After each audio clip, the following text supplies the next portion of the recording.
வணக்கம் நேர்களே. நம்ம நிறைய நாளாக நிறைய விஷயங்கள் எல்லாருக்குமே சந்தேகம்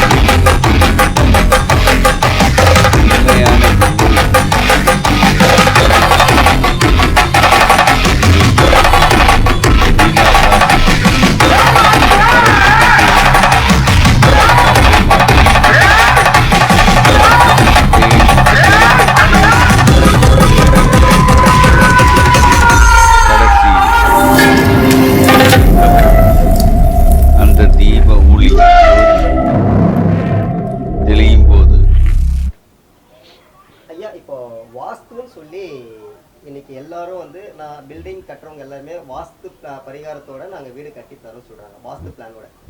ஆனால் எல்லாமே ப்ராப்பராக வாஸ்து பிரகாரம் கட்டி நிறைய அப்பார்ட்மெண்ட் இருக்கு, இண்டிவிஜுவல் வீடுங்களும் இருக்கு. நல்லா இருந்து வீடு வாங்கிட்டு உள்ள போறவங்க அவங்களுக்கு நிறைய ப்ராப்ளம் வருது. கேட்டாக்கா ஒரு ஜோதிடரை பார்த்து கேட்க சொல்ல உங்க வீட்டில் வாஸ்து ப்ராப்ளம் இருக்குன்னு சொல்றாங்க. ஸோ ஆனால் ஒரு பில்டர் வாஸ்து பிரகாரம் தான் நான் எல்லாமே கட்டி கொடுத்துருக்கேன்னு சொல்றாங்க. இதில் எது அவங்களுக்கு சங்கடத்தை உருவாக்குதுன்றது இல்லை, வாஸ்துவில் 4 காரியங்கள் பார்க்கணும்.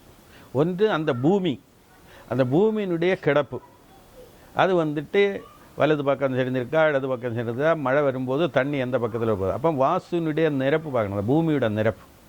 ரெண்டாவது வந்துட்டு நம்ம அந்த வீடு வைக்கும்போது அந்த 4 சைடிலே இருக்கக்கூடிய இந்த 8 திக்கிலே இருக்கக்கூடிய ஏற்கனவே வந்த வீடுகள், இந்த செடிகள், ஏரிகள், இது எல்லாமே அதில் கணக்கில் வரும். அது 2. மூணாவது நம்ம கட்டும்போது அதனுடைய ஒரு அளவு, இந்த அளவு வந்துட்டு இக்விலிபிரியம்னு சொல்லுவாங்க. நம்ம கையில் ஒரு பொருள் இருக்கும்போது இந்த 5 விரலுக்குள்ளால் ஒரு பொருளை வைக்கிறோம். அந்த பொருள் வந்துட்டு 5 விரல் 5 இதில் இருந்தாலும் இதை பேலன்ஸ் பண்ணக்கூடிய கெப்பாசிட்டி நீங்கள் தந்த அளவில் சரியாக இருந்தால் மட்டும்தான் பேலன்ஸ் பண்ணணும். இந்த பெருவிரல் சைடில் இந்த இடத்துல நீங்கள் வெயிட்டு கூட்டி வச்சுனா அதை தாங்க முடியும், இந்த இடத்துல வெயிட்டு கூட்டி வச்சா தாங்க முடியாது. வாஸ்துவில் படம் வரைக்கும் போது இது மெயினாக பிளான் போடும்போது பார்க்கணும், எந்த இடத்துல வெயிட்டுள்ள பொருள் தூங்கக்கூடிய இடத்துல வெயிட்டுள்ள பொருள் வைக்கணும். இந்த கண்ணின்னு சொல்லுவாங்க, அந்த இடத்துல வெயிட்டுள்ள பொருள் வைக்கலாம். அந்த இடத்துல வர ஒரு ரூம் வந்துட்டு பெருசாக இருக்கணும். 15 அடி உள்ளில் உள்ள ஒரு வீடு வந்து வாஸ்துப்படி கண்ணியில் வருமா இருந்தால் அதுக்கு நேராக ஈசானத்தில் வரக்கூடிய வந்து 10 அடியில் தான் இருக்கணும். அது 12 அடியில் வந்திருந்தால் வாஸ்துனுடைய இக்விலிபிரியம் மாறிட்டு, அது தாங்கும் தன்மை, இந்த பூமியில் அது தாங்கி நிறுத்தக்கூடிய தன்மை மாறிட்டு. ரெண்டாவது வாஸ்துவிலையும் பஞ்சபூதங்களும் ஒர்க் பண்ணுது. அப்போ அந்த வாஸ்துவில் நம்ம வைக்கக்கூடிய அளவில் நம்முடைய காற்றினுடைய அழுத்தம், அந்த சூடடிக்கும் போது அதை தாங்கக்கூடிய தன்மை, காற்றடிக்கிற திசை, தண்ணி விடக்கூடிய சமயம் அதில் எந்த இடத்துல தாங்கணுங்கிற தன்மை, எந்த இடத்துல தண்ணி கெட்டி நிற்கணுங்கிற தன்மை, எந்த இடத்துல வடிஞ்சு போகணும், இது இவ்வளவும் கணக்காக்கி அந்த வீடு வச்சுருந்தால் வாஸ்துப்படி கரெக்ட். அப்படி வைக்கக்கூடிய வாஸ்துவில் வந்து பூமி வந்துட்டு தப்பான ராசி.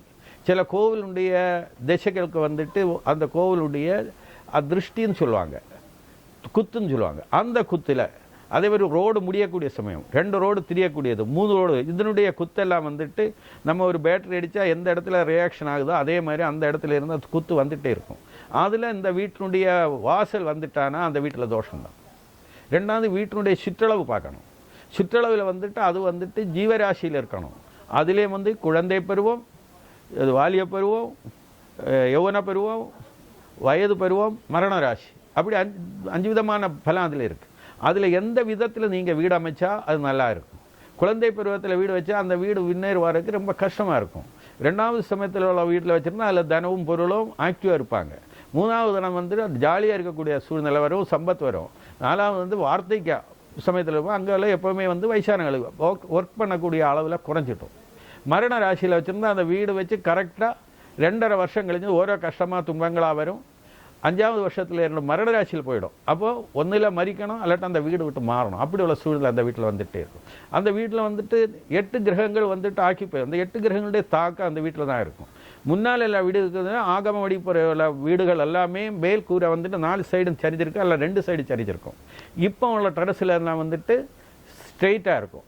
அதனால வந்து உள்ளதில் காற்றினுடைய அளவு, ஏர் இதோடைய அளவு வந்துட்டு சப்ரஸ் ஆகுது இப்போ. அப்போ முன்னால் உங்களுக்கு 6 அடி வீடில் 2 அடி வீட்டுக்கு கோபுரத்தில் இருக்கும், அதுக்கு உள்ளால் இந்த காற்றினுடைய வெலாசிட்டி அழுத்தம் வந்துட்டு கூலாக இருக்கும். இப்போ நீங்கள் வைக்கும்போது முன்னால் 6 அடி வச்சா இப்போ வந்துட்டு 2 அடி கூட கிடையாது, 8 அடிக்கு மேலே இருந்தால் தான் வீட்டினுடைய வெலாசிட்டியில் காற்று அழுத்தம் குறைஞ்சிருக்கு. இல்லாட்டா அந்த உள்ளால் இருந்தால் உஷ்ணம் வந்துட்டு இருக்கும், அந்த வீட்டில் உள்ளவங்களுக்கு நோய் வந்துட்டு இருக்கும். ரெண்டாவது இப்போ வந்து எலக்ட்ரிசிட்டி வந்தாச்சு, அதில் வந்துட்டு வால்டேஜ் கூடின எலக்ட்ரிசிட்டி இந்த வீட்டுக்கு பக்கத்தோட மேலே எடுப்போமோ அதனுடைய தாக்கம் இந்த வீட்டில் வந்தாலும் வீட்டில் உள்ளவங்களுக்கு ப்ரெஷர் போன்ற நோய்கள், நரம்பு தளர்ச்சி இதெல்லாம் வரும். இது வந்துட்டு அந்த வீடு வைக்கும்போது கான்ட்ராக்டான ஆளுகள் இதெல்லாம் பார்த்துட்டு வீடு பிளான் வச்சுருந்தா இந்த கஷ்டங்களே வராது. ஒரு அளவுக்கு வரும்.